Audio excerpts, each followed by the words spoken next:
Hello friends, welcome to true और false YouTube channel.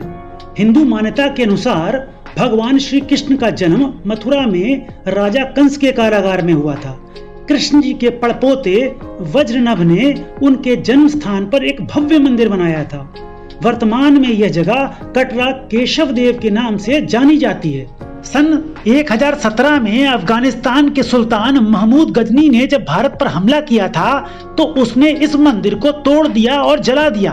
Ghazni के साथ आया उसका इतिहासकार अल उतबी ने अपनी किताब ए यामनी में इस घटना को लिखा है। वह लिखता है कि मथुरा शहर के बीच में एक विशाल और शानदार मंदिर है जिसके बारे में वहां के लोगों का मानना है कि उसका निर्माण देवदूतों ने किया है, ना कि इंसानों ने। यह मंदिर इतना सुंदर है कि कोई भी शब्द या चित्र इसकी खूबसूरती को बयान ही नहीं कर सकता। खुद महमूद गजनी ने कहा था कि अगर कोई इस मंदिर जैसी इमारत को बनाना चाहेगा तो उसको बनवाने में 200 साल लगेंगे और 100 करोड़ दिनार का खर्च आएगा। इस मंदिर की लूट में उसको इतना सोना चांदी मिला कि वह 100 ऊंटों पर लाद कर ले गया। 20 दिनों तक मथुरा में लूटपाट, जुल्म और हत्याएं होती रहीं। सन 1150 में राजा जज्जा ने वहां पर फिर से एक मंदिर का निर्माण कराया था। इस बात की जानकारी कृष्ण जन्मभूमि क्षेत्र में ASI यानी आर्कियोलॉजिकल सर्वे ऑफ इंडिया द्वारा खुदाई में मिले एक स्टोन इंस्क्रिप्शन से मिलती है। 16वीं सदी में दिल्ली के सुल्तान सिकंदर लोदी ने फिर से इस मंदिर को तोड़ दिया था। यह बात मुगल इतिहासकार अब्दुल्ला ने अपनी किताब तारीख दाऊदी में लिखी है। मुगल बादशाह जहांगीर के वक्त ओरछा के राजा वीर सिंह बुंदेला ने उसी जगह एक भव्य मंदिर का निर्माण किया था। उस वक्त 33 लाख रुपए खर्च हुए थे। फ्रांसीसी यात्री टेवरनियर सन 1650 में मथुरा आया था। उसने अपनी किताब में लिखा है कि यह मंदिर लाल सैंडस्टोन का बना है। मुगल शहजादे दारा शिकोह ने इस मंदिर को काफी दान दिया और नक्काशीदार पत्थर की रेलिंग भी लगवाई। पर जब अपने भाइयों की हत्या करने के बाद और अपने पिता शाहजहां को कैद करने के बाद औरंगजेब गद्दी पर बैठा तो उसने मथुरा के गवर्नर अब्दुल नबी खान से कहकर उस रेलिंग को तोड़वा दिया। अब्दुल ने कुछ और मंदिरों को तोड़ दिया और उसकी जगह वहां पे जामा मस्जिद बनवा दी। सन 1669 में जाटों ने विद्रोह कर दिया और अब्दुल को मार दिया। सन 1670 में औरंगजेब ने खुद मथुरा पर हमला किया और केशवराय मंदिर को तोड़ दिया और उस जगह शाही ईदगाह को बनवा दिया। ईदगाह बनाने के लिए मंदिर के ही पत्थरों का इस्तेमाल किया गया। मंदिर की मूर्तियों को आगरा की जहांआरा मस्जिद की सीढ़ियों में दबा दिया गया अपमानित करने के लिए। औरंगजेब के शाही इतिहासकार साकी मुस्ताद खान ने अपनी किताब मासिर आलमगीरी में लिखा है कि 1080 रमजान के महीने में यानी सन 13 जनवरी 1670 में इस मंदिर को नष्ट कर दिया गया। मथुरा का नाम बदलकर इस्लामाबाद रख दिया गया। औरंगजेब के वक्त के शाही अखबारात में इस घटना का जिक्र है। ये सारे सबूत आज भी भारत सरकार के म्यूजियम में रखे हैं।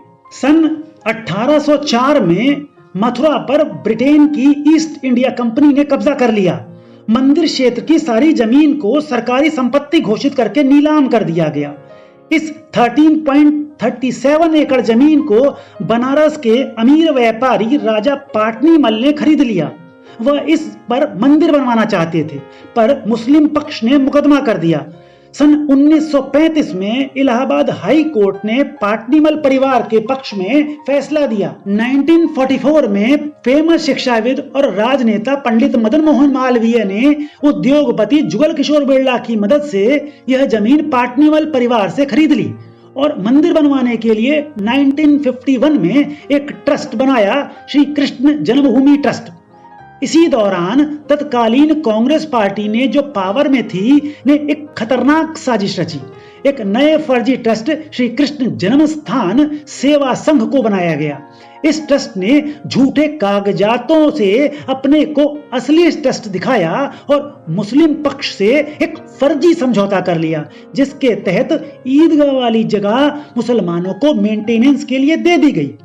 यहां ध्यान रहे, सारी जमीन पर श्री कृष्ण जन्मभूमि ट्रस्ट का लीगल अधिकार और ओनरशिप आज भी है। बगल की जमीन पर बिरला और डालमिया उद्योगपतियों ने नए मंदिर का निर्माण शुरू किया। 1953 में मंदिर बनना शुरू हुआ और 1982 में कंप्लीट हुआ।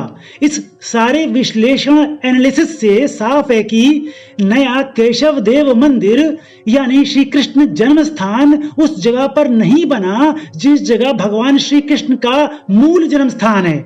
असली जगह पर मस्जिद है। इस कांड के वक्त शासन प्रशासन में कांग्रेस पार्टी का राज था, इसलिए हिंदू विरोधी साजिश सफल हो गई। 1992 में इस कॉन्स्पिरेसी और फर्जीवाड़े के विरुद्ध मथुरा कोर्ट में केस दायर किया गया। अक्टूबर 2020 में फेमस एडवोकेट विष्णु जैन ने एक और केस दाखिल किया, जिसकी सुनवाई चल रही है।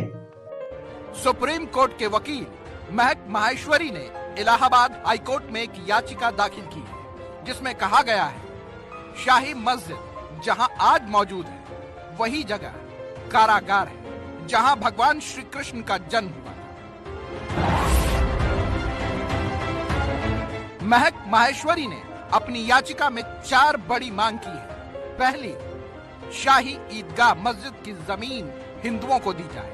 दूसरी, मस्जिद की जगह मंदिर निर्माण की इजाजत मिले। तीसरी मांग है कि याचिका के निपटारे तक जन्माष्टमी या सप्ताह के कुछ दिन ईदगाह मस्जिद के अंदर हिंदुओं को पूजा अर्चना की मंजूरी मिले। और चौथी, कोर्ट सरकार को निर्देश दे कि उसकी निगरानी में विवादित भूमि की खुदाई हो और रिपोर्ट कोर्ट में सौंपी जाए। बड़े शर्म और दुर्भाग्य की बात है कि हिंदुओं के एक प्रमुख भगवान श्री कृष्ण जी का जन्म स्थान हिंदुओं के अधिकार में नहीं है। सरकार को चाहिए कि इस सारी साजिश की उच्च स्तरीय जांच करे और दोषियों को कठोरतम दंड मिले। कोर्ट में चल रहे केसेस की फास्ट ट्रैक सुनवाई होनी चाहिए। यह मुकदमा आसानी से हिंदू पक्ष जीतेगा, पर सुनवाई तो तेजी से हो। भगवान श्री कृष्ण ने भगवत गीता में अधर्म और अत्याचार के विरुद्ध संघर्ष करने की शिक्षा दी है। सारी महाभारत यही तो बताती है, पर क्या प्रभु के अनुयायी उनकी शिक्षाओं पर चलते हैं? सोचें। जय श्री कृष्ण। यह वीडियो आपको कैसा लगा कमेंट सेक्शन में जाकर बताएं। वीडियो को लाइक और शेयर करें। ट्रू और फॉल्स चैनल को सब्सक्राइब जरूर करें और बेल आइकन यानी घंटे का निशान प्रेस करें, जिससे कि आपको नए वीडियो तत्काल देखने को मिले। नमस्कार।